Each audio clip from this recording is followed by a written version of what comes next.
স্বাগত জানাচ্ছি রুনা কিচেন রুমে। আপনাদের আজকে যে রেসিপিটি দেখাবো সেই রেসিপিটি হলো নারকেলের নাড়ু। কিভাবে তৈরি করবেন। নারকেলের নাড়ু তৈরি করার জন্য আমি এখানে নারকেল নিয়েছি, আমি ফাটিয়ে নিয়েছি। আমি এবার নারকেলগুলোকে খুব ভালোভাবে কুড়ে নিব। খুব মিহি করে কুড়ে নিচ্ছি।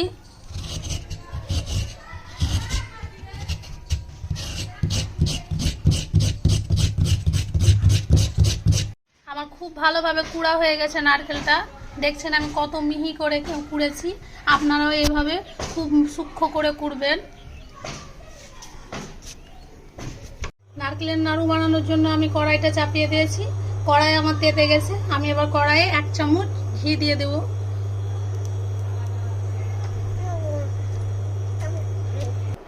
ঘিটা আমার গলে গেছে। আমি এবার কুড়ে রাখা নারকেলটা আমি ঢেলে নেব কড়াইয়ে।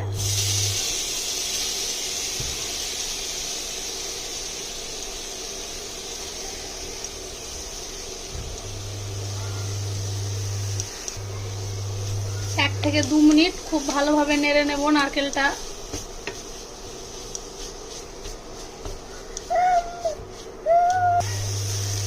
এক থেকে 2 মিনিট আমার নাড়া হয়ে গেছে নারকেলটা। আমার নারকেলের যে জলটা ছিল এক্সট্রা ওটা বের হয়ে গেছে, শুকিয়ে গেছে। আমি এবার কাজু বাদাম খুব মিহি করে বেটে নিয়েছি। খোলাতে আমি হালকা কাজুটাকে ভেজেছিলাম। আমি এবার খুব ভালোভাবে 1 থেকে 2 মিনিট আবারও নেড়ে নেব।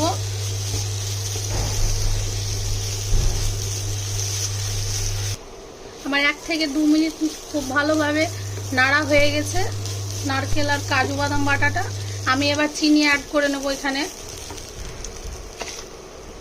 আমি ছোট কাপে 4 কাপ চিনি দেব।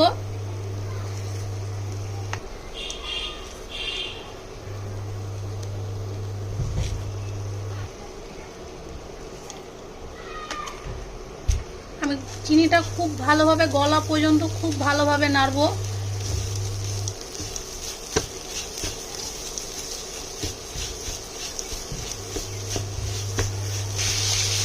আপনারা নাড়ু বানানোর সময় সব সময় চিনি দেওয়ার পর নাড়তেই থাকবেন, নাহলে নাড়ুর যে বান্ডিংটা হয় ওটা খুব ভালো হবে না। এইভাবে আপনারা খুব ভালোভাবে নাড়বেন। দেখেন বন্ধুরা, চিনিটা প্রায় গলার দিকেই হয়ে গলে গেছে অনেকটাই। আর কিছুক্ষণ 1 থেকে 2 মিনিট নাড়াচাড়া করলে আমার যে নারকেলের নাড়ু তৈরি হয়ে যাবে।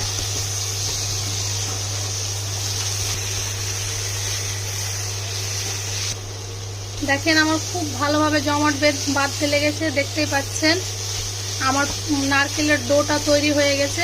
আমি এবার গ্যাসটাকে বন্ধ করে দেবো। ঠান্ডা করার জন্য আমি রেখে দেবো 10 মিনিট। আমার খুব ঠান্ডা করব না, উষ্ণ গরম থাকতেই আপনাকে নাড়ুটা করতে হবে, তাহলে খুব সুন্দর নাড়ুটা তৈরি হয়ে যাবে। আমার পুরটা হালকা ঠান্ডা হয়ে গেছে। আমি আবার নারকেলের নাড়ুগুলো পরপর করে নেব। আমি প্রথমে ঘি দিয়ে দেবো হাতে, যাতে নারকেলের নাড়ুটা আমার হাতে না লেগে যায়।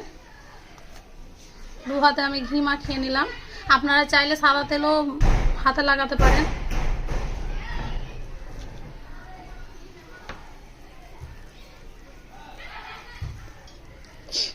দেখেন কত সুন্দর আমার নারকেলের নাড়ুটা হচ্ছে।